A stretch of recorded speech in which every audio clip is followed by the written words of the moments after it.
यकीन नहीं आ रहा, वाकई यकीन नहीं आ रहा। तुम समझ रही हो ना मैं क्या कहना चाहता हूँ?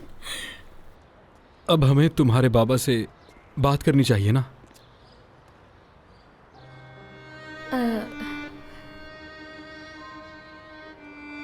फौरन तो ऐसा नहीं हो सकता जिम।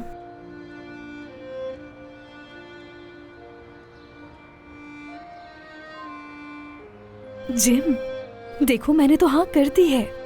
मैं वाकई तुमसे शादी करना चाहती हूँ,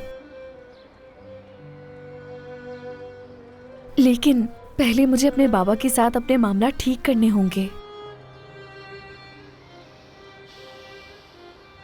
ठीक कह रही हो। मेरे जैसे आदमी के साथ जिंदगी गुजारना आसान नहीं है।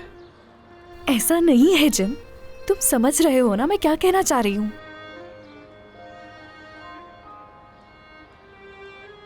नसरीन ने जो कुछ भी बाबा को बताया उसकी वजह से बाबा गुस्सा है।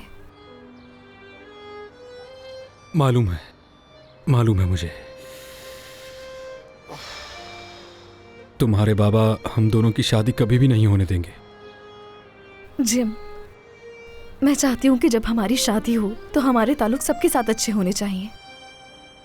जैसा मेरे बाबा ने किया, मैं किसी का दिल नहीं तोड़ना चाहती हूँ।